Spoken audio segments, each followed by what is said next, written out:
दोस्तों, जो लोग यूपी टेट की तैयारी कर रहे हैं या फिर जिन लोग का यूपी टेट का एग्जाम होने वाला है, तो उनके लिए आज का वीडियो बहुत ही ज़्यादा यूजफुल होने वाला है, क्योंकि आज हम कंप्लीट करने वाले हैं संपूर्ण संस्कृत व्याकरण एक सिंगल वीडियो में। यानी कि इसी वीडियो में आपका पूरा का पूरा संस्कृत व्याकरण कंप्लीट हो जाएगा। जो लोग शुरू से लेकर के अंत तक मेरा पूरा लेक्चर देखेंगे, मैं आपको गारंटी देता हूँ एक सिंगल क्वेश्चन क्लास से बाहर नहीं आएगा और आपको पूरा का पूरा नोट्स मिल जाएगा। मात्र 99 रुपया में आपको संपूर्ण संस्कृत व्याकरण का नोट्स मिल जाएगा। मैं आपको पूरा टॉपिक बेसिक टू हाई कराऊंगा, यानी कि पूरा आपका यहाँ पे टॉपिक कंप्लीट है।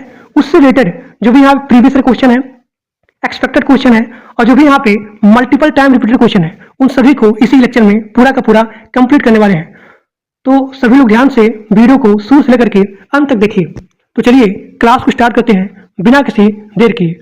और जो लोग मेरा पूरा लेक्चर देख लेंगे, आपको किसी का भी मैराथन या फिर जो है लाइव लेक्चर देखने की आवश्यकता नहीं पड़ेगी।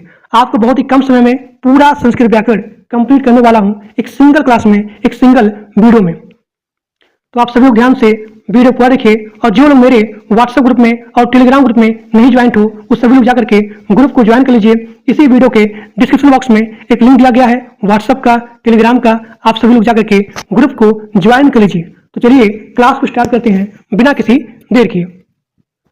अब यहाँ पे आपका पहला टॉपिक है संस्कृत वर्ण का परिचय। देखिए, भाषा की सबसे छोटी इकाई क्या होती है? तो भाषा की सबसे छोटी इकाई बोलते हैं ध्वनि, और प्रत्येक ध्वनि के अलग अलग चिन्हित निर्धारित किए गए हैं, जिन्हें वर्ण कहा जाता है। कई बार आपके एग्जाम पूछा जाता है कि भाषा की सबसे छोटी इकाई क्या होती है?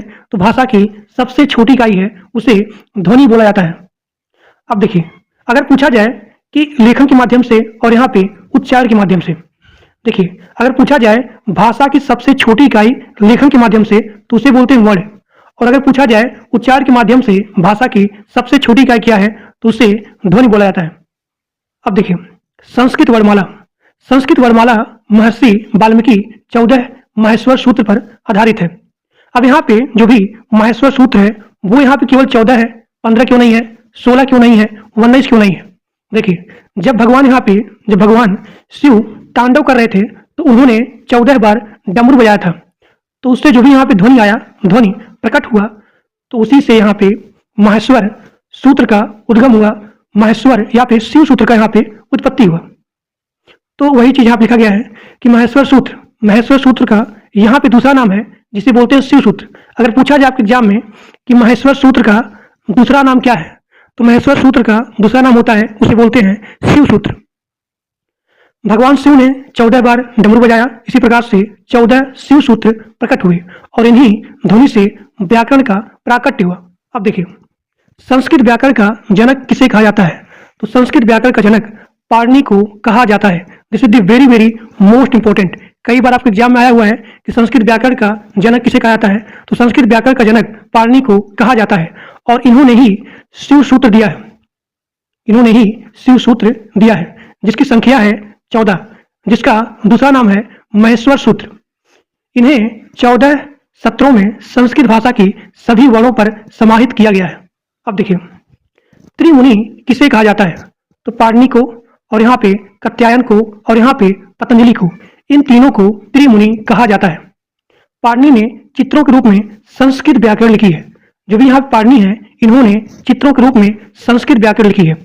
पाणिनि की रचना में, जो भी यहाँ पाणिनि है, इनकी रचना में अष्टाध्यायी है, यानी कि इसमें 8 अध्याय हैं और प्रत्येक अध्याय में 4 पाद होता है। देखिए, प्रत्येक अध्याय में 4 पाद होते हैं और अष्टाध्यायी का पहला सूत्र वृद्धि आदेश है। अष्टाध्यायी का जो भी यहाँ पहला सूत्र है, वो है वृद्धि आदेश। अब आपके एग्जाम में कई बार आया हुआ है कि अष्टाध्यायी किसकी रचना है, तो आप लिखेंगे कि पाणिनि की रचना है, जिसमें 8 अध्याय हैं और इसमें 4 होते हैं पाद, और अष्टाध्यायी का पहला सूत्र है, वो है वृद्धि आदेश। अब देखिए, माहेश्वर सूत्र, पाणिनि, शिव सूत्र और यहाँ पे प्रत्याहार, इनकी संख्या 14 है और आप सभी लोग के सामने यहाँ पे इसका टोटल नंबर यहाँ पे लिखा हुआ है। देखिए, ये आपका पूरा होता है स्वर, और आपके एग्जाम में ये सभी पूछे नहीं जाते हैं। जो पूछे जाएंगे अभी आपको मैं पूरा का पूरा कंप्लीट कराऊंगा। अब देखिए, संस्कृत में जो भी स्वर होता है, स्वर को अच बोला जाता है। अच, संस्कृत में स्वर को अच बोला जाता है और व्यंजन को हल बोला जाता है। व्यंजन को संस्कृत में हल बोला जाता है। अब देखिए संस्कृत वर्णमाला, तो संस्कृत वर्णमाला में 13 स्वर होते हैं। संस्कृत वर्णमाला में 13 स्वर होते हैं, 33 व्यंजन होते हैं और यहाँ पे 4 होते हैं आयोगवाह, यानी कि कुल मिलाकर के यहाँ पे 5 वर्ड होते हैं, 5 यहाँ पे वर्ड होते हैं। और संस्कृत में स्वर को अच कहा जाता है और व्यंजन को हल कहा जाता है। बहुत इंपॉर्टेंट है, कई बार आपके एग्जाम में आता है कि स्वर की संख्या कितनी है, हल की संख्या कितनी है, आयोगवाह की संख्या कितनी है, और स्वर को संस्कृत में क्या बुलाता है, व्यंजन को संस्कृत में क्या बुलाता है। तो आप लिखेंगे कि स्वर को संस्कृत में अच बुलाया जाता है और व्यंजन को संस्कृत में हल बुलाया जाता है। मैं एक बात को 2 बार बोल रहा हूं ताकि सभी लोग को सारे कॉन्सेप्ट, सारे टॉपिक याद हो जाएं। अब देखिए जैसे कि हिंदी में स्वर का यहाँ पे मतभेद है, विवाद है, उसी प्रकार से संस्कृत में भी स्वर का भेद है, विवाद है।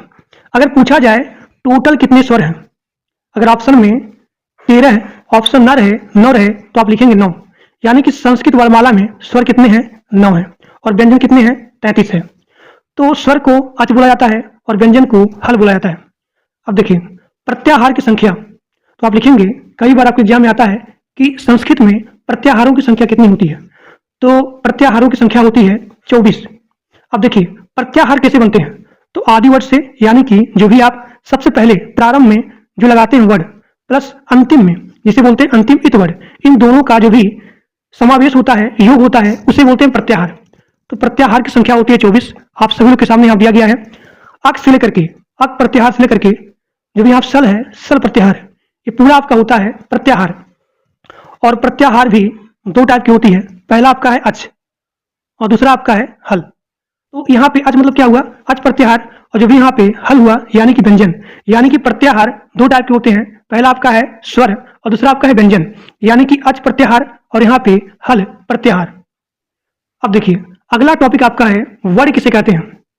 वर्ड उस मूल ध्वनि को कहते हैं जिसके टुकड़े ना हो सके, जिसके टुकड़े ना किया जा सके, उसे बोलते हैं वर्ड। आपने हिंदी पढ़ा होगा, तो सेम आपका संस्कृत में भी है।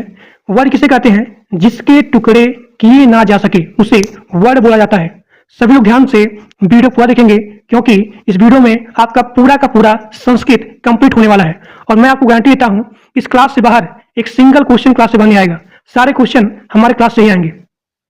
तो वर्ड आपका, जैसे कि आपका हो गया क हो गया, ख हो गया, ग हो गया, तो इनके टुकड़े नहीं किए जा सकते हैं, इन्हें अक्षर भी बोलते हैं। जो भी आपका वर्ड होता है, वर्ड को अक्षर भी बोला जाता है। अब देखिए वर्णों की संख्या, अगर पूछा जाए वर्णों की संख्या देवनागरी लिपि में कितनी है, तो आप लिखेंगे 52। वर्णों की संख्या देवनागरी लिपि में 52 होती है और लिखने के आधार पर वर्णों की संख्या 55 होती है। मूल रूप से वर्णों की संख्या 52 होती है और मुख्य रूप से वर्णों की संख्या 44 होती है और संयुक्त रूप से वर्णों की संख्या 48 होती है। और संस्कृत में सबसे इंपॉर्टेंट, संस्कृत में वर्णों की संख्या कितनी होती है, तो संस्कृत में वर्णों की संख्या 63 होती है। ठीक। अब देखिए वर्ण के भेद, संस्कृत में 2 प्रकार के वर्ण होते हैं, पहला आपका है स्वर वर्ण और दूसरा आपका है व्यंजन वर्ण। तो स्वर वर्ण किसे बोलते हैं, जिन वर्गों का उच्चारण करने के लिए, जिन वर्गों का उच्चारण करने के लिए अन्य किसी वर्ण की सहायता नहीं लेनी पड़ती है, उसे बोलते हैं स्वर वर्ण। यानी कि जो भी आपका स्वर होता है वो स्वर यहाँ पे स्वतंत्र होता है, इसको किसी की सहायता लेने की रिक्वायरमेंट नहीं होती है।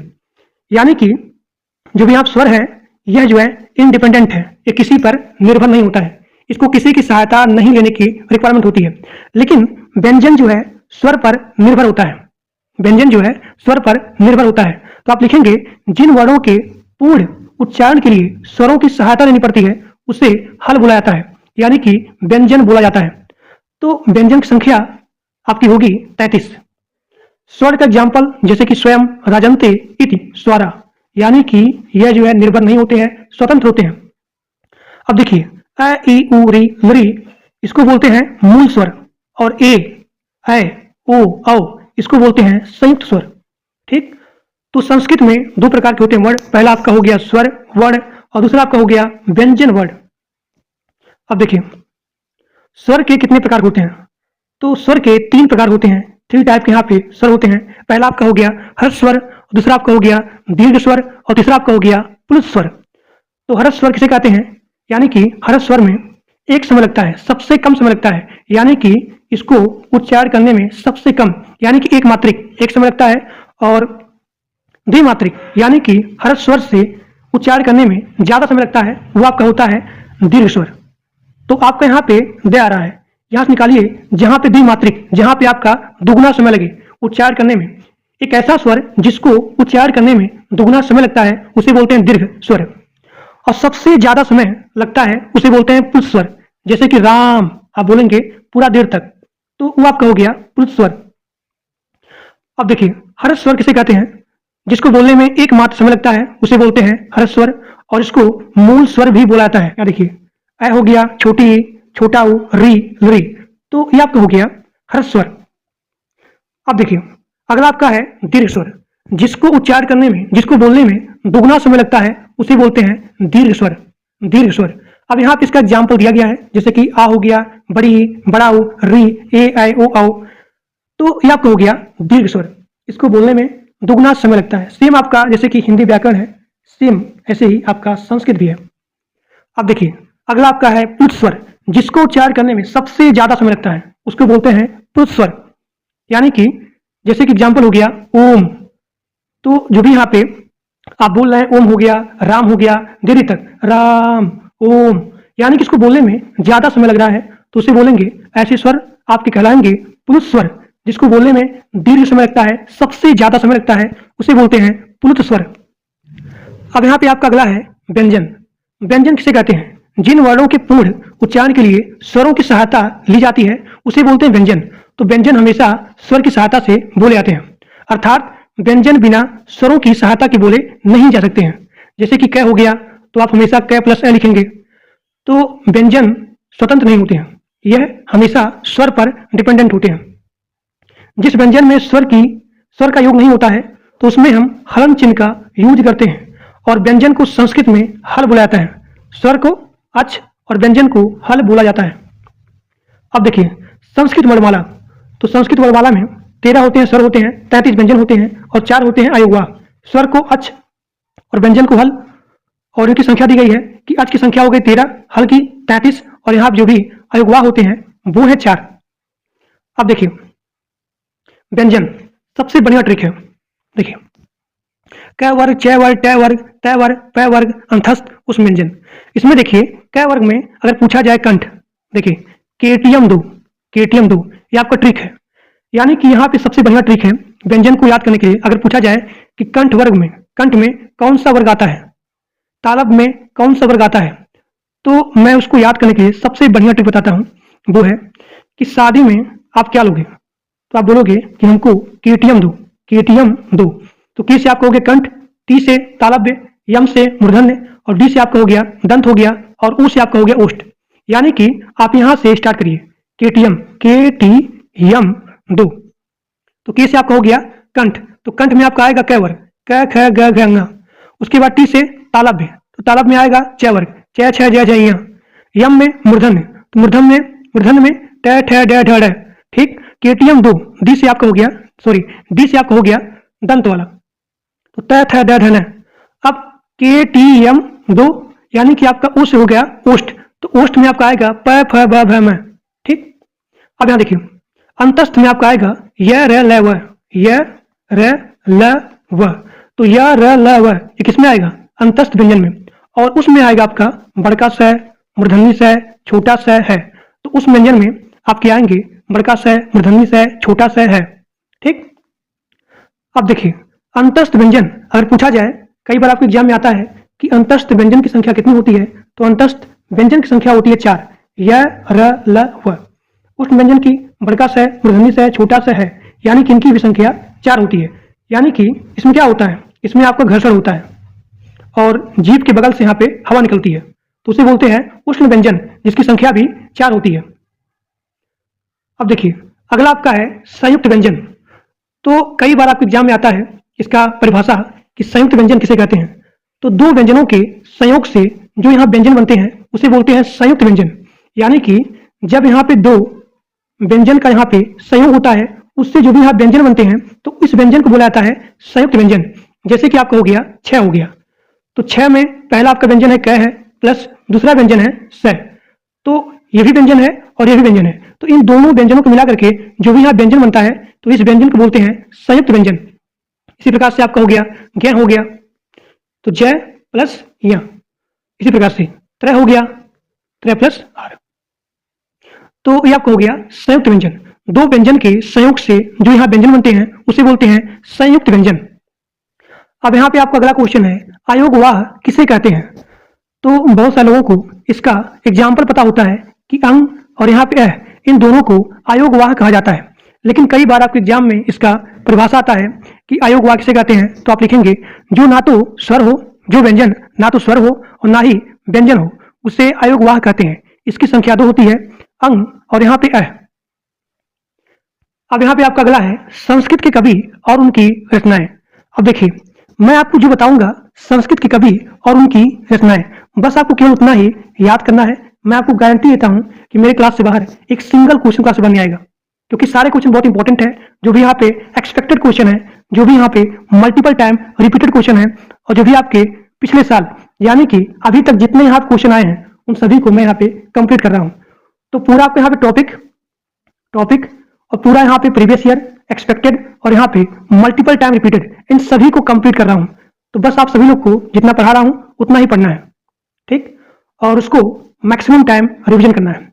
अब देखिए, कालिदास की रचनाएं, जैसे कि आपका पहला हो गया अभिज्ञान शाकुंतलम, रघुवंशम, मेघदूतम, विक्रमोर्वशीयम, कुमार संभवम और यहाँ पे ऋतु संहार। तो ये आपका हो गया कालिदास की रचनाएं। एक बार फिर से बोल रहा हूँ, अभिज्ञान शाकुंतलम, रघुवंशम, मेघदूतम, विक्रमोर्वशीयम, कुमार संभवम और यहाँ पे ऋतु संहार। ये आपका हो गया कालिदास की रचनाएं। नाट्यशास्त्र भरत मुनि का है, और यहाँ पे अर्थशास्त्र, अब देखिए चाणक्य को ही कौटिल्य और यहाँ पे विष्णुगुप्त बुलाता है। तो अगर पूछा जाए कि अर्थशास्त्र किसकी रचना है, तो आप लिखेंगे चाणक्य या फिर कौटिल्य या फिर विष्णुगुप्त। अब यहाँ देखिए, अगला आपका है भास रचना है। तो जो भी यहाँ भास है, इनकी रचना है स्वप्नवासो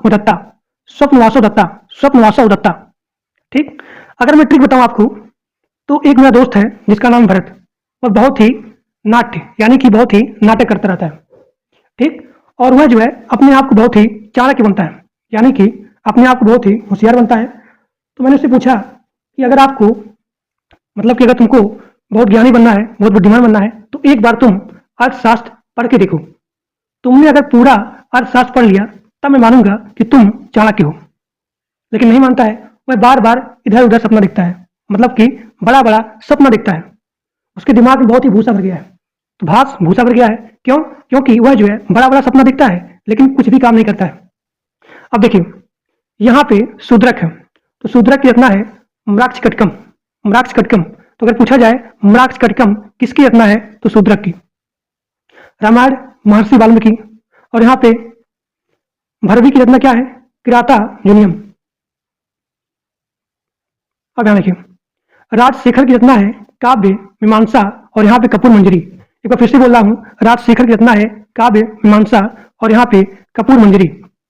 विशाखा दत्त की मुद्रा राक्षस, और यहाँ पे देवी चंद्रगुप्तम। विशाखा दत्त का मुद्रा राक्षस और यहाँ पे देवी चंद्रगुप्तम। जयदेव की रचना है गीत गोविंद, और यहाँ पे रति मंजरी। जयदेव की रचना है गीत गोविंद और यहाँ पे रति मंजरी। भट्टोजी दीक्षित की रचना है सिद्धांत कौमुदी, और यहाँ पे व्याकरण सिद्धांत कौमुदी। अश्वघोष की रचना है बुद्धचरित, और यहाँ पे सौंदरानंद। बाण भट्ट की रचना है कादम्बरी, और यहाँ पे हर्ष चरितम। तो बाण भट्ट की रचना है कादम्बरी और यहाँ पे हर्ष चरितम। एक बार फिर से बोल रहा हूँ, अश्वघोष की रचना है बुद्धचरित और यहाँ पे सौंदरानंद। ट्रिक बताऊं तो जो भी यहाँ पे अश्व होता है, यानी कि जो भी यहाँ घोड़ा होता है, वो बहुत ही बुद्धिमान होता है और बहुत ही सौंदर्य होता है। तो इसी ट्रिक से आपको यहाँ पे याद हो जाएगा कि अश्वघोष की रचना है बुद्ध, यानी कि बुद्धिमान है घोड़ा और बहुत ही सौंदर्य है, इसीलिए दिखने में बहुत ही आनंद दिखता है। तो सौंदरानंद। बाण भट्ट की रचना बाण भट्ट। अब यहाँ देखिए कादम्बरी और यहाँ पे हर्षचरितम। अब यहाँ पे जो भी राक्षस है, इसका ट्रिक क्या होगा कि जो भी यहाँ पे बाण भट्ट है यानी कि राम जी हैं, तो राम जी के सामने जब भी यहाँ पे राक्षस आते हैं वो बहुत ही हंसते हैं। हर्ष मतलब हंसते हैं, और वो जो है दबा के नहीं हंसते हैं, मतलब कि कादम्बरम यहाँ देखिए दबा गया, मतलब कि पूरा यहाँ पे बेइज्जती के साथ और दबा के हंसते हैं। कादम्बरम, यहाँ देखिए कादम्बरम यानी कि दबा के हंसते हैं। हर्ष मतलब हंसते हैं, तो इसीलिए राम जी ने तुरंत यहाँ पे अपना बाण उठाया और मार दिया। तो यही आपका हो गया ट्रिक। बाण भट्ट, तो बाण भट्ट की रचना हो गया कादम्बरम और यहाँ पे हर्षचरितम। अब यहाँ देखिए संस्कृत कवि और उनकी रचनाएं, जैसे कि हर्षवर्धन की, तो हर्षवर्धन की यहाँ पे रचना हो गई रत्नावली, प्रियदर्शिका और यहाँ पे नागानंद।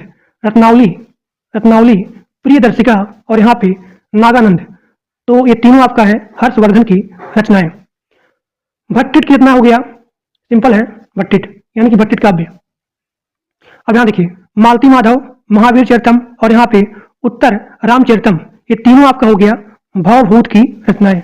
भवभूत की रचनाएं। भर्तृहरि की रचनाएं क्या है, तो आप लिखेंगे नीति शतक, श्रृंगार शतक और यहाँ पे वैराग्य शतक। इसका ट्रिक क्या होगा कि जिसके लास्ट में शतक आएगा, शतक शतक, तो वो आपको हो गया भर्तृहरि की रचनाएं।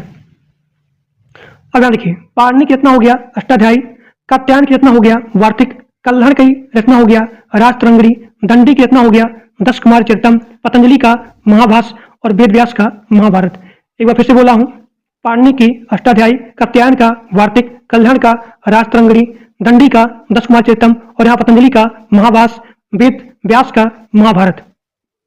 जितना बता रहा हूं उतना बहुत इंपॉर्टेंट है, बस आपको केवल उतना ही याद करना है। नागार्जुन का सत्य सारिका, सत्य सारिका सूत्र।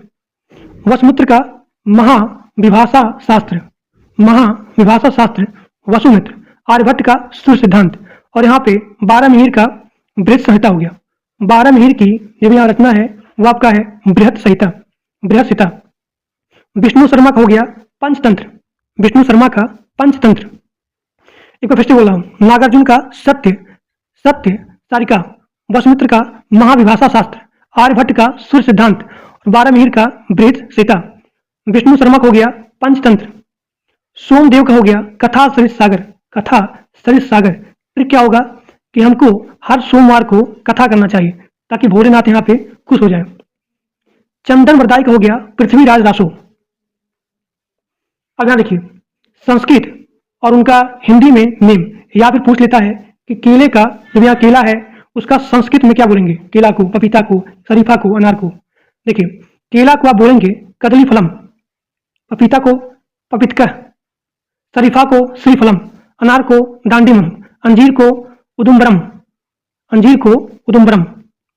ठीक, और यह आपका तत्सम तद्भव में भी इंपॉर्टेंट हो जाएगा कि केला का तत्सम क्या हो जाएगा, पपीता का तत्सम क्या हो जाएगा, शरीफा का तत्सम क्या हो जाएगा, अनार का तत्सम क्या हो जाएगा, अंजीर का तत्सम क्या हो जाएगा। तो आप लिखेंगे कि केला का कदली फलम, पपीता का पपितका, शरीफा का श्रीफलम, अनार का डांडिमम और यहाँ पर अंजीर का उदुम्बरम। उसी प्रकार से आम का आम्रम, अंगूर का गुक्ष फला, लीची का क्षुद्रपनस, कटहल का पंसम, पंसम, आंवला का आमलकम, आमलकम और यहाँ पे संतरा का हो गया नारंगम, नारंगम, नारंगम। एक बार फिर से बोलता हूँ, आम का हो गया आम्रम, अंगूर का हो गया गुक्षफला और यहाँ पे लीची का हो गया क्षुद्रपनस। बहुत इंपॉर्टेंट है, कई बार आपके एग्जाम में रिपीटेड क्वेश्चन है लीची का। कटहल का भी पंसम, आंवला का आम लकम और संतरा का हो गया नारंगम। अमरूद को पेरुकम, अनानास को आप नस हो गया चेरी का प्रभद्रम, प्रभद्रम। जामुन का जम्बू फलम और यहाँ पे स्ट्रॉबेरी का हो गया तृण बदरम। सेब का हो गया सेब फलम। अब यहाँ पे आपका क्वेश्चन स्टार्ट हो जाता है जो कि बहुत इंपॉर्टेंट है। ये सारे question previous year multiple time repeated question और यहाँ पे एक्सपेक्टेड क्वेश्चन है। तो आप सभी लोग ध्यान से वीडियो पूरा देखिए, जो हमने पीछे नहीं बताया मैं आपको क्वेश्चन के माध्यम से पूरा का पूरा कंप्लीट करा दूंगा। अब देखिए संस्कृत भाषा की लिपि क्या है, तो संस्कृत भाषा की लिपि होती है देवनागरी। स्वर और व्यंजन के बीच में स्थित वर्ग को क्या कहलाते हैं, स्वर और व्यंजन के बीच स्थित वर्ग को क्या बोलते हैं, तो अंतस्थ व्यंजन बोलते हैं, अंतस्थ व्यंजन। अब यहां देखिए प्रार्ध, तो प्रार्ध शब्द का संधि विच्छेद क्या होगा, तो प्रार्ध शब्द का संधि विच्छेद होगा पर प्लस अर्ध, पर प्लस अर्ध। नी प्लस वस प्लस टिप, इसको जोड़ने पे क्या बनेगा, तो इसको जोड़ने बनेगा नियुसित। ये सारे क्वेश्चन बहुत इंपॉर्टेंट है। अब यहां देखिए कई बार संस्कृत में नंबर पूछ लेते हैं कि 19 को संस्कृत में क्या बोलेंगे, 50 को, 49 को या फिर 91 को संस्कृत में क्या बोलेंगे। तो उसी प्रकार से जैसे कि आपके सामने यहाँ क्वेश्चन दिया गया है कि 50 शब्द का, जब यहाँ पे 50 से 50 है उसको संस्कृत में क्या बोलेंगे, तो इसको जो है संस्कृत बोलेंगे पंचाशत, पंचाशत। अब देखिए जो इंपॉर्टेंट है मैं आपको केवल वही बताऊंगा। देखिए एक को संस्कृत बोलेंगे एकम, 10 को 10, 100 को शतम, 1000 को सहस्त्रम, 1000 को सहस्त्रम। एक को एकम, 10 को 10, 100 को शतम और 1000 को सहस्त्रम। अब देखिए 10,000 को बोलेंगे आयुतम या फिर आयुतम या फिर 10 सहस्त्रम। तो 10,000 को आयुतम, 10 सहस्त्रम। लाख को बोलेंगे लक्षम, 10 लाख को प्रयुतम या फिर 10 लक्षम। करोड़ को बोलेंगे कोटि। अब देखिए एक को बोलेंगे एकह, एका या फिर एकम, 10 को बोलेंगे दशम या फिर 10, 15 को बोलेंगे पंच चतस और 16 को बोलेंगे सुदस। जो भी यहाँ पे इंपॉर्टेंट है मैं आपको केवल इंपॉर्टेंट ही करा रहा हूं, पूरा नहीं कराऊंगा कि 1 से लेकर के 100 तक आप यहाँ पे याद करेंगे। अब देखिए 17 क्या बोलेंगे, तो 17 को संस्कृत बोलेंगे सप्तदश, सप्तदश। 18 को अष्टादश, 18 को अष्टादश। 19 को नवदश या फिर एकोन विंशति। कई बार एग्जाम में आया हुआ है कि 19 को संस्कृत में क्या बोलेंगे, तो 19 को संस्कृत बोलेंगे एकोन विंशति और 20 को विस्तति, बीसति, बीसति। ठीक। अब देखिए 29 को संस्कृत में क्या बोलेंगे, तो 29 को संस्कृत बोलेंगे नवविंशति या फिर एकोन त्रिशत। या देखिए एकोन त्रिशत। तो 29 को बोलेंगे एकोन त्रिशत या फिर नवविंशति। ठीक। अब यहाँ देखिए 30 में तिरसठ, तिरसठ, तिरसठ, यानी जिसके लास्ट में तिरसठ होगा तो आप यहाँ लिखेंगे 30 में, 30 को बोलेंगे तिरसठ, 31 को एक तिरसठ, 32 को दुई तिरसठ, 63 है, 63। अब देखिए 39 को संस्कृत में क्या बोलेंगे, तो 39 को संस्कृत बोलेंगे नौ त्रिंशत या फिर एकोन चत्व। या देखिए चत्वारिंशत, चत्वारिंशत। तो आपको यहाँ पे नोट करना है जहाँ पे 40 से स्टार्ट होता है, 40 से पहले एक पहले यानी कि एकोन चत्वारिंशत। तो 40 आपका हो गया चत्वारिंशत, एक पहले होगा यानी कि 39, तो आप यहाँ लिखेंगे एकोन चत्वारिंशत। अब यहाँ देखिए 41 को एक चत्वारिंशत, 42 को दुई चत्वारिंशत। अब देखिए 49 को संस्कृत बोलेंगे नौ चत्वारिंशत या फिर एकोन पंचाशत, एकोन पंचाशत या फिर नौ चत्वारिंशत। 50 को बोलेंगे पंचाशत, 51 को बोलेंगे एक पंचाशत और 52 को बोलेंगे दुई पंचाशत। यानी कि 50 आपका यहाँ पे स्टार्ट होगा पंचाशत से, उसके पहले आप जाएंगे तो आप लिखेंगे एकोन पंचाशत या फिर यहाँ पे 9 है ये तो आप यहाँ लिखेंगे नौ चत्वारिंशत और 52 आपका हो गया दुई पंचाशत। अब देखिए 59 क्या बोलेंगे, तो 60 से देखिए, यानी कि जहां पे आपका 60 से स्टार्टिंग है तो उसको बोलेंगे षष्ठी, तो उसके एक पहले यानी कि एकोन षष्ठी। यहाँ पे 9 है यानी कि 9 पंचाशत। 61 को एक षष्ठी, 59 को यहाँ पे 59 दो बार है। ठीक। तो 59 को 9 पंचाशत या फिर एकोन षष्ठी। अब देखिए यहाँ पे आपका अगला है 69 और यहाँ पे 70, तो आपको यहाँ पे 70 देखना है, तो 70 को बोलेंगे सप्तति, उसके एक पहले यानी कि एकोन सप्तति, 9 षष्ठी। 71 को एक सप्तित, एक सप्तित, 72 को दुई सप्तित। अब यहाँ देखिए 79 क्या बोलेंगे, तो 79 के बाद यहाँ पे आपका अगला है वो है 80, तो आपको यहाँ पे 80 से कंसीडर करना है, यानी कि 80 आपको यहाँ पे स्टार्ट होगा असत से, उसके एक पहले एकोनासति, 9 सप्तिति, तो 9 सप्तक को बोलेंगे 79 या फिर एकोनासित को बोलेंगे 79, 80 को 80, 81 को 81, 82 को 200।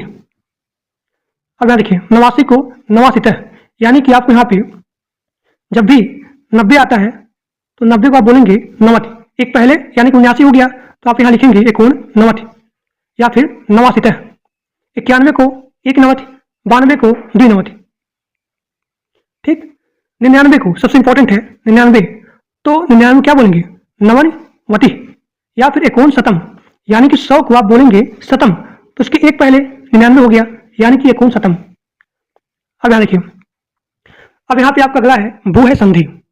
तो संधि किसे बोलते हैं, संधि में समायोजन होता है, संयोजन होता है। तो दो पदों को या फिर दो वर्णों को मिला करके जो यहाँ पे विकार उत्पन्न होता है उसे बोलते हैं संधि के 3 वेद होते हैं।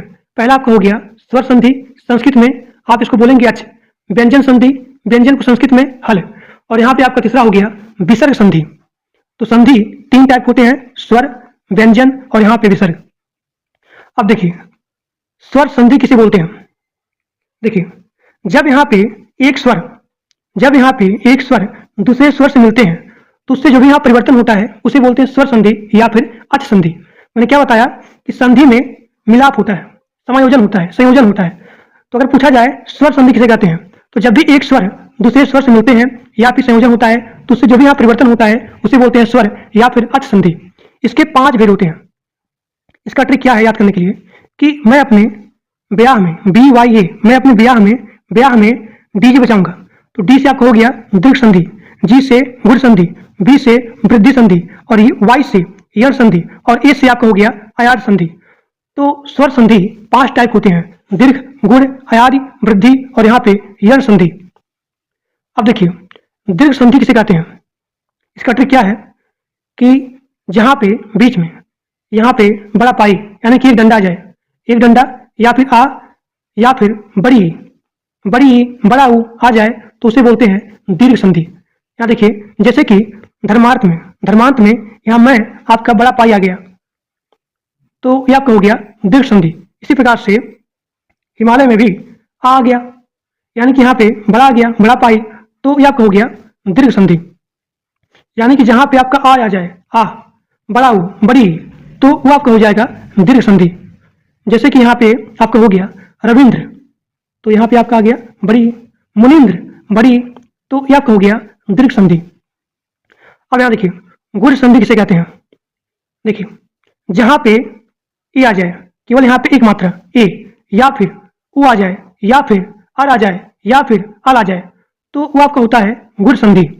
जैसे कि यहाँ लिखा गया है अ अथवा आ के बाद छोटी या फिर बड़ी, तो वो आपका हो जाएगा ए हो जाएगा।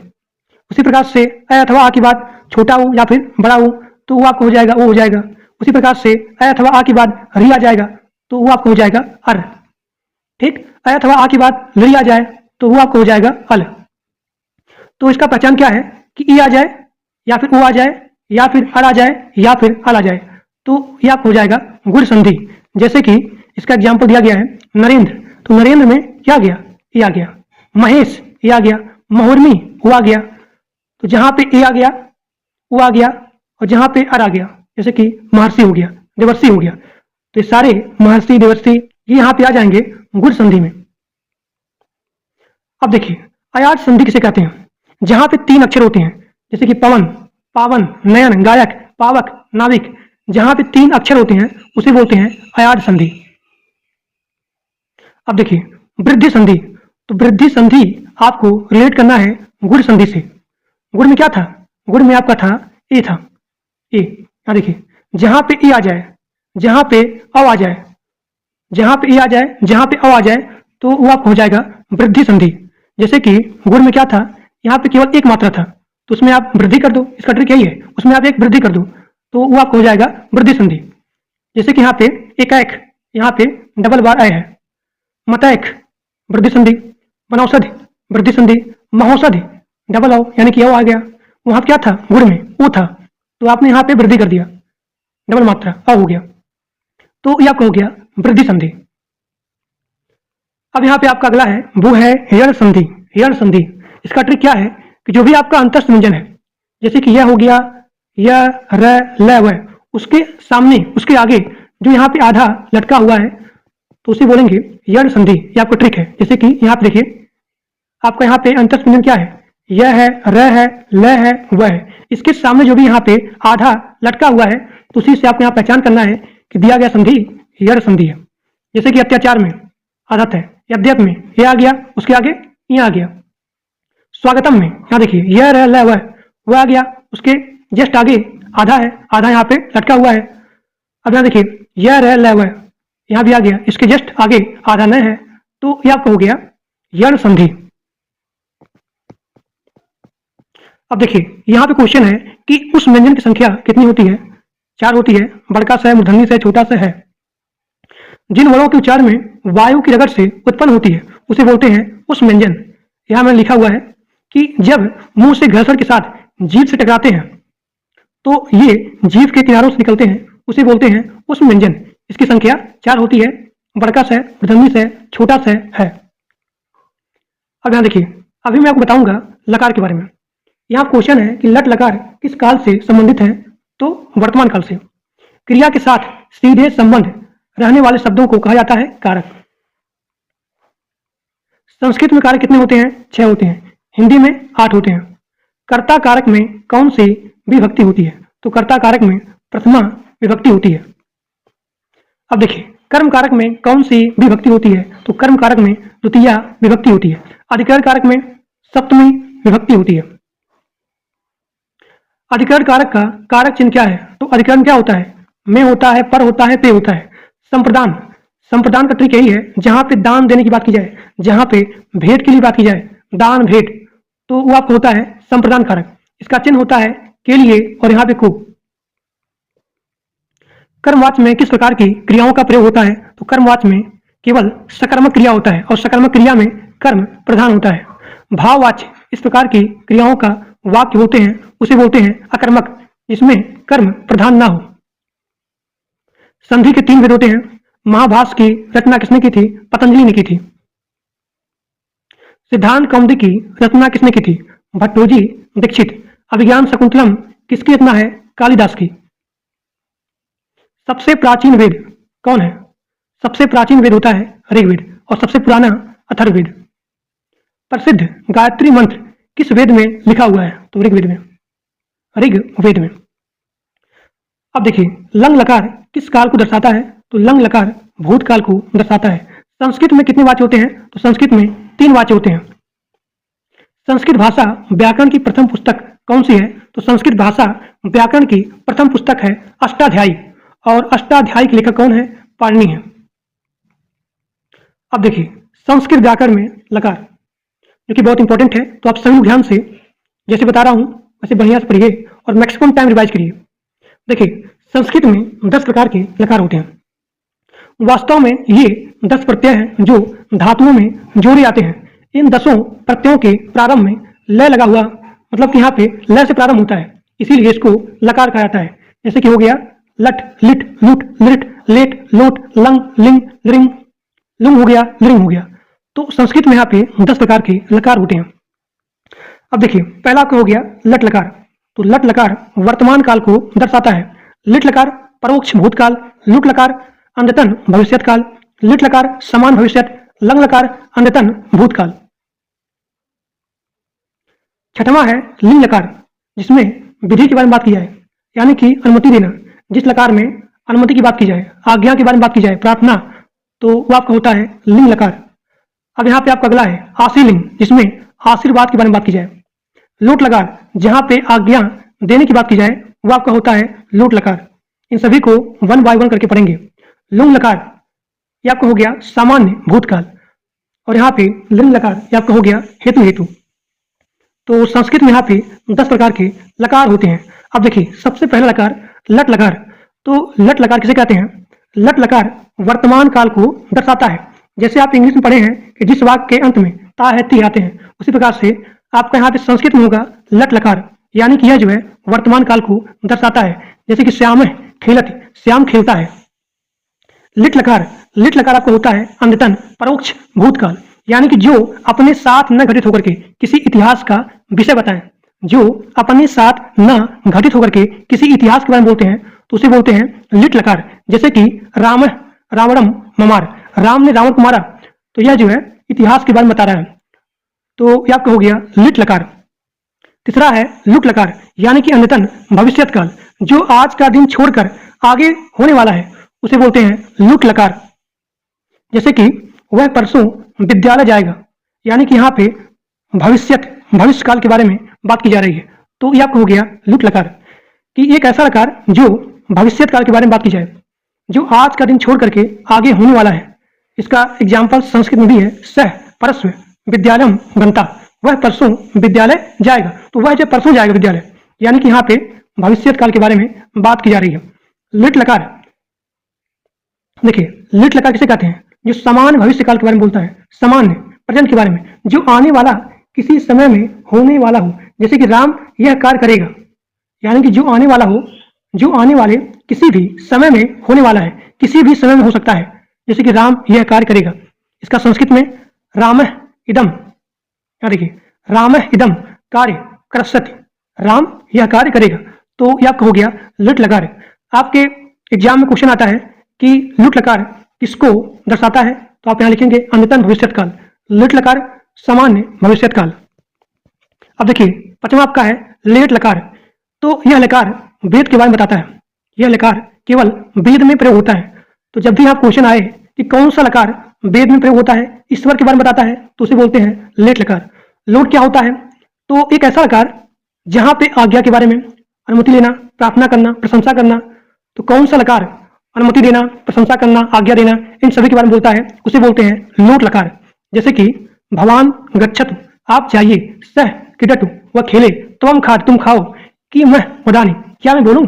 तो जहां पे आज्ञा देने की बात, अनुमति लेना, प्रशंसा करना, प्रार्थना करना, तो ऐसे लकार बोलते हैं लोट लकार।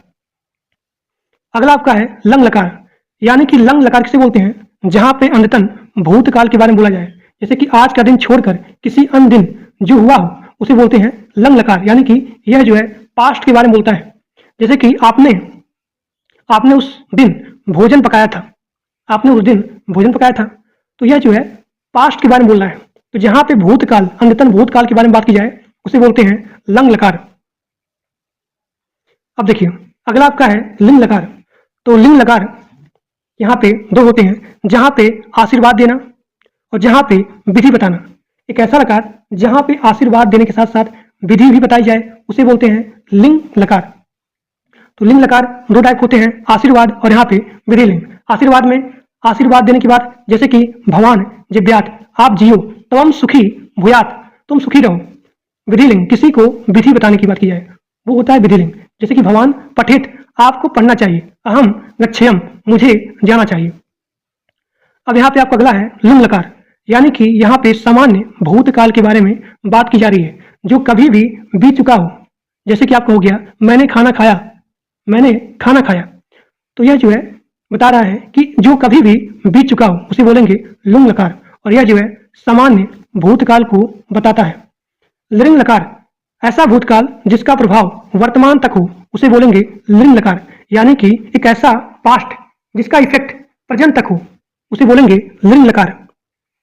जैसे कि यहाँ पे दिया गया है कि यदि त्वम अपठस्यतु तर्हि विद्वान भवितम अर्हस्यति, यानी कि यदि तुम पढ़ता, मतलब कि यदि तू पढ़ता तो विद्वान बनता। तो जब भी पूछा जाए कि कौन सा लकार का जो प्रभाव है वर्तमान तक रहता है, तो उसे बोलेंगे लिंग लकार। तो आपका पूरा लकार यहाँ पे कंप्लीट हो गया। अब यहाँ पे सबसे इंपॉर्टेंट है संस्कृत के अंगों के नेम। संस्कृत में शरीर का जो भी अंग का नाम है, उसको संस्कृत में क्या बोलेंगे। तो जो भी यहाँ पे इंपॉर्टेंट है, मैं आपको केवल इंपॉर्टेंट ही कराऊंगा, बस आपको केवल जो बताऊंगा, बस आपको केवल उतना ही याद करना है, उससे बाहर नहीं। जितना बता रहा हूँ बस आप केवल उतना ही पढ़िए, उतना ही रिवाइज करिए, और मैं आपको गारंटी देता हूँ एक सिंगल क्वेश्चन क्लास से बाहर नहीं आएगा। जो लोग मेरा पूरा लेक्चर देखेंगे संस्कृत व्याकरण का, और मात्र आपको 99 रुपया में इसका पूरा पीपीटी मिल जाएगा। ऊपर नंबर दिया गया है, इसी नंबर पे आपको मात्र 99 रुपया पेमेंट करना है, और उसका पेमेंट का स्क्रीनशॉट इसी नंबर के व्हाट्सएप पर भेज देना है, और आपको वहां पे लिखना है संस्कृत नोट्स। संस्कृत नोट्स आपको वहां पे पूरा का पूरा संस्कृत का नोट्स मिल जाएगा। अब देखिए शरीर के अंगों का नाम संस्कृत में क्या बोलेंगे। जैसे कि हड्डी हो गया, हड्डी को अस्थि, अंगुली को अंगुली, निचला ओठ, और यहाँ पे ऊपरी ओठ। बहुत लोग का डाउट होता है, तो ऊपरी ओठ को बोलेंगे उष्टः, और यहाँ पे निचला ओठ को बोलेंगे अधरम। हाथ का अंगूठा को संस्कृत में अंगुष्ठः, अंगुष्ठः। हिंदी में माथा को संस्कृत बोलेंगे ललाटम या फिर मस्तकम। छाती को उरह या फिर वचः, वचः स्थलम। एक बार फिर से बोला हूं, माथा को ललाटम या फिर मस्तकम, और छाती को उरह या फिर वक्षः स्थलम। सिर को सिरह या फिर शीर्षम, पेट को उदरम, और पुतली को कनिका बोला जाता है। पुतली को कनिका बोला जाता है। मूंछ को समश्रु, खोपड़ी को कपाले बोलेंगे, और यहाँ पे गाल को कपोले बोलेंगे, पैर को चरणे बोलेंगे, और खून या फिर रक्त को रक्तम या फिर रुधिरम बोलेंगे। ठीक। अब देखिए भुजा को संस्कृत में बाहु, जिगर को यकृत, भौं को भ्रूण, रीढ़ की हड्डी को मेरुदंड, कलाई को मणिबंध, दिमाग को मस्तिष्क, कंधा को स्कंध, हृदय या फिर दिल को हृदयम, हाथ को करह या फिर हस्त या फिर पाणी। सबसे इंपॉर्टेंट पाणी। हाथ को संस्कृत में करह बोलेंगे या फिर हस्त बोलेंगे या फिर पाणी बोलेंगे। पलक को पक्षमय, पक्षमय। अब देखिए, आंख को संस्कृत में नेत्रम, लोचनम, नयनम या फिर चक्षु बोलेंगे। कान को कर्णह या फिर श्रोतम बोलेंगे। बाल को केसह या फिर सिरो रूह बोलेंगे। नाक को नासिका, नाखून को नकह। अब देखिए, फूलों का नाम संस्कृत में खिला हुआ फूल उसको बोलेंगे सफुटम, सफुटम। केतकी को कैतकम, मुरझाया हुआ फूल को बोलेंगे मलानम, मलानम। गुलाब को बोलेंगे पाटलम, पाटलम। पारिजात को सेफालिका, सेफालिका। एक बार फिर से बोल रहा हूं, खिला हुआ फूल को बोलेंगे सैफुटम, केतकी को कैतकम, मुरझाया हुआ फूल को मलानम, गुलाब को पाटलम, पाटलम, पारिजात को सेफालिका। कनेर को करूढ़, करूढ़। पलाश को किंसुक, अमलतास को व्याधिघाट, जूही को युटिका, चंपा को चंपकम। ये सारा आपका तत्सव तद्भव में भी काम आएगा। तो सभी लोग ध्यान से जितना बता रहा हूं उतना आपको मैक्सिमम टाइम पढ़ना है, मैक्सिमम टाइम रिवाइज भी करना है। अब देखिए, मौलसरी को बकुलह, सूर्यमुखी को दिवाकरह, कुमुद को पद्मिनी, नीलकमल को कृष्ण कमलम बुलाया जाता है, गेंदे के फूल को स्थल पदम बुलाया जाता है। अब देखिए, कमल के फूल को भी स्थल पदम बुलाया जाता है। चमेली को जाति पुष्पम, फूल को पुष्पम, कमल को सहस्त्र पत्रम या फिर स्थल पदम भी बोला जाता है। चंदन को श्रीखंडम, नारंगी को जाम भजम, जाम भजम। अब देखिए, संस्कृत में विलोम शब्द क्या होगा, शब्द का विलोम शब्द क्या होगा। जैसे कि अगर दिया रहे अक्रूर, तो अक्रूर का क्रूर या फिर क्रूर का अक्रूर। अनुज का अग्रज, देखिए अग्रज का अनुज या फिर अनुज का अग्रज। अचल का चल, अकलुष का कलुष, अग्रिम का अंतरिम, और यहाँ पे अजल का निर्जल। अनंत का अंत हो गया, अथ का इत हो गया, अतिवृष्टि का अनावृष्टि हो गया, और यहाँ पे अनुकूल का प्रतिकूल, अनित्य क्या नित्य हो गया, अति का अल्प हो गया, अतुकांत का तुकांत हो गया, और यहाँ पे अनाहूत का आहूत हो गया, अनुरक्ति का विरक्ति हो गया, अभिज्ञा अभिज्ञा अनभिज्ञ हो गया। ठीक, तो यह आपका हो गया शब्द का विलोम क्या होगा। तो जो भी यहाँ पे इंपॉर्टेंट है बस इतना पढ़िए और मैक्सिमम टाइम रिवाइज करिए, इससे बाहर एक सिंगल क्वेश्चन नहीं आएगा। अब देखिए, अर्वाचीन का प्राचीन हो गया, अवलंब का निरालंब हो गया, अवनत का उन्नत हो गया। कई बार आपको एग्जाम में आया हुआ है कि अवनत का विलोम क्या होगा, तो अवनत का उन्नत होगा, अनाथ का सनाथ होगा, अंतरंग का बहिरंग होगा, उसी प्रकार से अपकार का उपकार होगा, अधम का उत्तम होगा, अंतरंग का बहिरंग होगा, अधेय का देह होगा, अंतर का बाय होगा। अब देखिए, संस्कृत में वचन क्या होते हैं, तो संस्कृत में 3 प्रकार के होते हैं वचन, एक वचन, द्विवचन और यहाँ पे बहुवचन। संस्कृत में 3 प्रकार के वचन होते हैं, एक वचन, द्विवचन और यहाँ पे बहुवचन। अब देखिए, एक वचन किसे कहते हैं, जहां पे एक व्यक्ति या फिर एक वस्तु का बोध किया जाए उसे बोलते हैं एक वचन। एक वचन के कर्ता के साथ एक वचन का क्रिया का प्रयोग किया जाता है, जैसे कि अहम गच्छामि। तो इस वाक्य में जो भी यहाँ पे अहम है, अहम क्या है, एक वचन करता है, गच्छामि क्या है, एक वचन क्रिया है। तो एक वचन में क्या होता है, एक व्यक्ति या फिर एक वस्तु का बोध किया जाता है, और यहाँ पे एक वचन का क्रिया का यूज किया जाता है। द्विवचन किसे बोलते हैं, जहां पे 2 व्यक्ति या फिर 2 वस्तुओं का बोध कराया जाए तो उसे बोलते हैं द्विवचन। जैसे कि इसका एग्जाम्पल हो गया आवाम ता क्रिया पटावे, तो दोनों में यहाँ पे द्विवचन है। अब यहाँ पे आपका अगला हो गया बहुवचन, जहां पे 3 या फिर 2 या फिर 2 से ज्यादा, यहाँ देखिए, जहां पे 2 से ज्यादा या फिर 3 से ज्यादा व्यक्ति या फिर वस्तुओं का बोध किया जाए उसे बोलते हैं बहुवचन। अब यहाँ पे इसका एग्जाम्पल हो गया वयम पटामः, तो इस वाक्य में अनेक का बोध होता है, अतः कर्ता यहाँ पे वयम है और क्रिया यहाँ पे पटामः है। अब देखिए, संस्कृत में लिंग कितने होते हैं, तो संस्कृत में 3 प्रकार के लिंग होते हैं। पहला आपको हो गया पुल्लिंग हो गया, स्त्रीलिंग हो गया, और तीसरा आपको हो गया नपुंसक लिंग। पुल्लिंग, स्त्रीलिंग और यहाँ पे नपुंसक लिंग। जो लोग चैनल पर नए हो वो लोग प्लीज सब्सक्राइब कर दीजिए, क्योंकि मैं आप लोग के लिए बहुत ही ज्यादा मेहनत कर रहा हूँ। और अपने दोस्तों के पास मैक्सिमम शेयर करिए। और जिन लोग को नोट्स चाहिए, मात्र आपको 99 रुपया में पूरा संस्कृत व्याकरण का यही पीपीटी मिल जाएगा। आपके ऊपर यहाँ पे नंबर दिया गया है, इसी नंबर पे आपको मात्र 99 रुपये का पेमेंट करना है और इसी नंबर के व्हाट्सएप भेज देना है, और आपको वहां लिखना है संस्कृत नोट्स। अब देखिए, पहला आपका है पुल्लिंग, तो जहां पे एक ऐसा लिंग जहां पे पुरुष जाति का बोध किया जाए उसे बोलते हैं पुल्लिंग। जैसे कि राम काशी गच्छति, राम काशी आता है, तो यहाँ पे जो भी राम है वो है पुल्लिंग। जहां पे स्त्री जाति का बोध किया जाए तो वो आपका हो गया स्त्रीलिंग। जैसे कि गीता गृहम गच्छति, यानी कि गीता घर जाती है, तो इस वाक्य में गीता क्या है? स्त्रीलिंग है। नपुंसकलिंग, नपुंसकलिंग जहां पे ना तो स्त्री का बोध किया जाए और ना ही पुरुष का बोध किया जाए, तो वो आपका हो गया नपुंसकलिंग। जैसे कि धनम वनम फलम पुस्तकम ज्ञानम दधि मधु, ये आपका हो गया नपुंसकलिंग। जहां पे ना तो स्त्री का और ना ही पुरुष का बोध किया जाए, वो आपका हो गया नपुंसकलिंग। धातु किसे बोलते हैं? क्रिया का जो भी मूल रूप होता है उसे धातु बोलते हैं। क्रिया का जो भी यहाँ पे मूल रूप होता है उसे धातु बोलते हैं।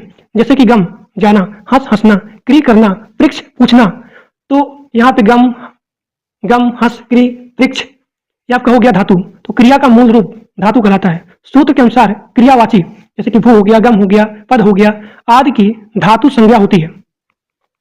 अब देखिए, अब यहाँ पे मैं आपको करवाने वाला हूं 50 मोस्ट इंपॉर्टेंट क्वेश्चन।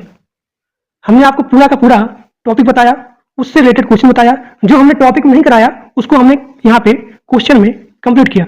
उसी प्रकार से अब यहाँ पे हम आपको 50 मल्टीपल टाइम रिपीटेड क्वेश्चन और यहाँ पे previous year based question plus आपको एक्सपेक्टेड क्वेश्चन करवाने जा रहे हैं। तो आप सभी ध्यान से वीडियो पूरा देखिए और अपने दोस्तों के पास मैक्सिमम शेयर करिए, क्योंकि ये क्लास आपका बहुत इंपॉर्टेंट है और आपके एग्जाम के लिए बहुत ही ज्यादा यूजफुल है। अब देखिए, यहाँ पहला क्वेश्चन है 3 संख्या का स्त्रीलिंग शब्द क्या होगा? इसका आंसर हो जाएगा ती अस्त्र, ती अस्त्र। अब यहाँ पे आपका अगला क्वेश्चन है, पहला शब्द का नपुंसक लिंग में क्रमवाची रूप क्या होगा? तो इसका आंसर हो जाएगा प्रथमम। यहाँ पे आंसर भी दिया गया है ताकि आप सभी लोग इस पूरे पीपीटी को मैक्सिमम 5 बार पढ़िए, पूरा का पूरा आपको यहाँ पे याद हो जाएगा। पहला शब्द का नपुंसक लिंग क्या हो जाएगा? प्रथमम। अब देखिए, गौ शब्द में कौन सी विभक्ति और कौन सा वचन है? तो गौ शब्द में सप्तमी विभक्ति है और यहाँ पे वचन है द्विवचन। तद जो पुल्लिंग है, इस शब्द का तृतीया विभक्ति एक वचन में क्या रूप होगा? तो सर्वया होगा, सर्वया। अगला, तिष्ठतु क्रियापद में कौन सा लकार है? तिष्ठतु पद में लोट लकार है, लोट लकार। नृत्य प्लस यहाँ पे हमने यहाँ पे जोड़ा है प्रत्यय, तो नृत्य में अगर हमने यहाँ पे प्रत्यय जोड़ा अनियर तो क्या बनेगा? तो बनेगा नर्तनीय, नर्तनीय। यहाँ देखिए, नर्तनीय बनेगा, नर्तनीय। अगला है दुष्ट प्लस तल जोड़ने पे क्या बनेगा? तो दुष्ट प्लस तल जोड़ने बनेगा दुष्टता, दुष्टता। क्योंकि बहुत लोग यहाँ पे इसका आंसर लगाएंगे दुष्ट तल, जो कि यहाँ पे गलत है। इसका आंसर हो जाएगा दुष्टता जी। अगला क्वेश्चन, प्रेयस प्लस गीप, प्रेयस प्लस गीप जोड़ने पर क्या बनेगा? तो प्रेयसी बनेगा, प्रेयसी। हिंदी भाषा की लिपि क्या है? हिंदी भाषा की लिपि है देवनागरी। जो वर्ड अकेले नहीं रह सकते हैं उसे बोलते हैं अयोगवाह। अगला क्वेश्चन, ते प्लस अप में क्या संधि बनती है? ते प्लस अप में तेयप संधि बनती है। समया शब्द का योग में कौन सी विभक्ति है? तो समया शब्द में होगा द्वितीया विभक्ति। 4 संख्या का स्त्रीलिंग क्या होगा? तो स्त्रीलिंग होगा चत अस्त्र, यानी कि ऑप्शन नंबर बी। अगला क्वेश्चन, 21वें क्रम का स्त्रीलिंग में संस्कृत क्रमवाची का रूप क्या होगा? तो 21वें क्रम में स्त्रीलिंग यानी कि आपका हो जाएगा एक विंशति तमी, ऑप्शन बी। विधवस शब्द का चतुर्थ विभक्ति एक वचन में क्या होगा? तो इसका आंसर हो जाएगा विद से। विधवस का शब्द का इसका चतुर्थ विभक्ति होगा विद से। अगला क्वेश्चन, मत शब्द पद में कौन सी विभक्ति है? पंचमी विभक्ति है। अगला क्वेश्चन, लेखस्यत क्रियापद में कौन सी धातु है? तो लेखस्यत क्रियापद में लिख धातु है। लब्धव्य, यहाँ देखिए लव धव्य प्रत्यय में कौन सा प्रत्यय है? यहाँ देखिए लव धव्य प्रत्यय रूप में प्रकृति प्रत्यय क्या है? तो ये आपका हो जाएगा लव, लव प्लस तव्यत, ठीक, ऑप्शन बी। अगला क्वेश्चन, साप्ताहिक प्रत्यय रूप में प्रकृति प्रत्यय क्या है? इसका आंसर हो जाएगा सप्ताह प्लस ठक। यहाँ देखिए सप्ताह प्लस ठक। गुड़िन प्लस दीप में जोड़ने पे क्या बनेगा? इसका आंसर हो जाएगा गुड़नी, गुड़नी। अगला क्वेश्चन, भाषा शब्द संस्कृत की धातु से बना है, तो भाषा संस्कृत के भाष शब्द से बना है, भाष।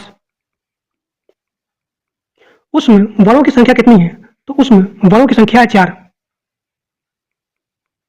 अब देखिए यशोबलम शब्द का संधि विच्छेद क्या होगा? तो यशोबलम का संधि विच्छेद होगा यशः प्लस बलम। हेतु शब्द के साथ किस विभक्ति का प्रयोग होता है? तो हेतु शब्द में विभक्ति होता है षष्ठी। ठीक। अगला क्वेश्चन, जिन शब्दों से वस्तुओं के क्रम का पता चलता है उन्हें क्या बोलते हैं? उन्हें क्रमवाची बोलते हैं। 19वां शब्द का पुल्लिंग क्या होगा? 9, 9 10 सप्तमी होगा, 9 10 सप्तमी। वाचाम शब्द में कौन सी विभक्ति होती है? तो वाचाम शब्द में षष्ठी विभक्ति होती है। अगला क्वेश्चन, एक सर्वनाम शब्द की कितनी विभक्तियां पदों में बनती हैं? तो 7 होती हैं। एक सर्वनाम शब्द में 7 होती हैं विभक्ति। अगला क्वेश्चन, हस्यतः क्रियापद में कौन सा पुरुष होता है? तो हस्यतः क्रियापद में प्रथम पुरुष होता है। हसितवा प्रत्यय में प्रकृति प्रत्यय क्या होती है? तो हसितवा प्रत्यय में हस प्लस कत्वा होता है, यानी कि ऑप्शन ए। पौराणिक प्रत्यय रूप में प्रकृति प्रत्यय क्या होती है? तो पौराणिक प्रत्यय रूप में प्रकृति प्रत्यय होती है पुराण प्लस ठक, पुराण प्लस ठक होता है। दात्री प्रत्यय रूप में प्रकृति प्रत्यय क्या है? तो दात्री दीप है। भाषा का प्रयोग कहां होता है? तो भाषा का प्रयोग होता है लिखित में भी और यहाँ पे मौखिक में भी, यानी कि आपको यहाँ पे ऑप्शन सी सही है। अयोगवाह कितने प्रकार के होते हैं? तो अयोगवाह 3 प्रकार के होते हैं। अगला क्वेश्चन, सूर्याधारतम शब्द का संधि विच्छेद क्या होगा? सूर्य प्लस आधारतम होगा। अब यहाँ पे आपका अगला क्वेश्चन है, प्रत्येक वर्ग में कितने वर्ण होते हैं? तो प्रत्येक वर्ग में 5 वर्ण होते हैं, क ख ग घ ङ। ठीक, तो प्रत्येक वर्ग में 5 होते हैं वर्ण। अगला क्वेश्चन, 4 संख्या का नपुंसकलिंग शब्द क्या होगा? तो चत्वारी होगा।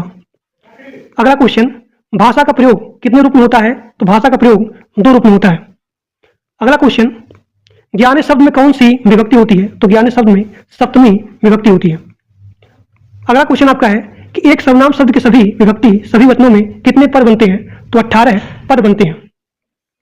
अगला क्वेश्चन, पच धातु का लिट लकार प्रथम पुरुष बहुवचन में शुद्ध रूप से कौन सा होता है? तो पंचंत होता है, पंचंत।